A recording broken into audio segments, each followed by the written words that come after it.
সাম্প্ৰতিক ঘটনা প্ৰবাহৰ ৮ নম্বৰ খণ্ডৰ প্ৰথম প্ৰশ্নটো হৈছে, শেহতীয়াকৈ ২০২৪ চনৰ কোন তাৰিখে ৰাষ্ট্ৰীয় ষ্টাৰ্টআপ দিৱস পালন কৰা হয়?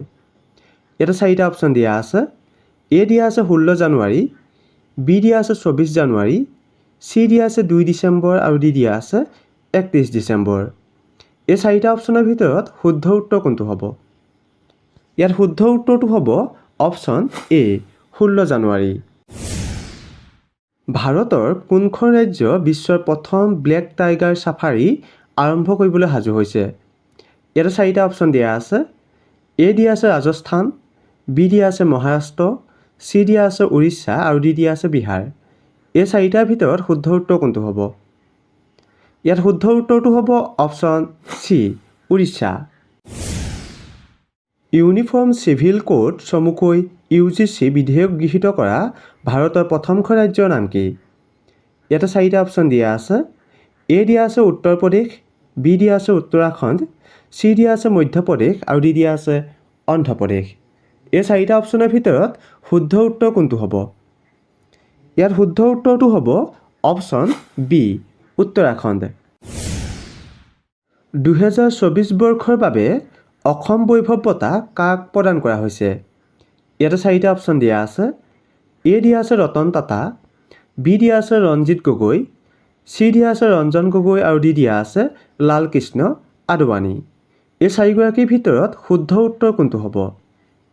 ইয়াতে শুদ্ধ উত্তৰটো হ'ব অপশ্যন চি প্ৰাক্তন মুখ্য ন্যায়াধীশ ৰঞ্জন গগৈ। ২০২৪ চনৰ অষ্ট্ৰেলিয়ান অপেনৰ পুৰুষৰ একক খিতাপ কোনে দখল কৰিছিল? ইয়াত ৪টা অপশ্যন দিয়া আছে। এ দিয়া আছে ৰাফেল নাডাল, বি দিয়া আছে জাননিক চিনাৰ, চি দিয়া আছে ৰোহন বোপান্না, ডি দিয়া আছে উল্লেখিত এটাও নহয়। এই ৪টা অপশ্যনৰ ভিতৰত শুদ্ধ উত্তৰ কোনটো হ'ব?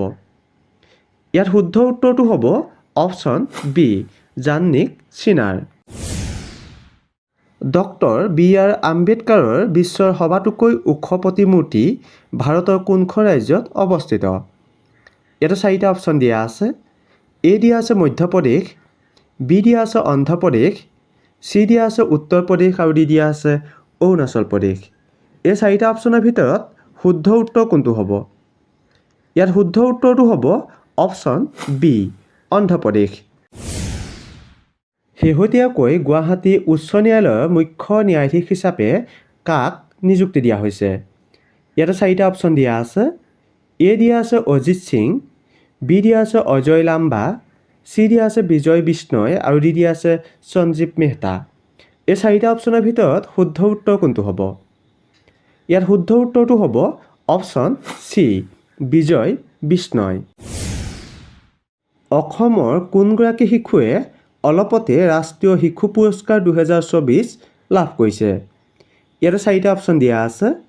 এ দিয়া আছে আদিত্য যাদৱ, বি দিয়া আছে স্বয়ম মজুমদাৰ, চি দিয়া আছে ইনামুল আলী, ডি দিয়া আছে অৰিজিত বেনাৰ্জী।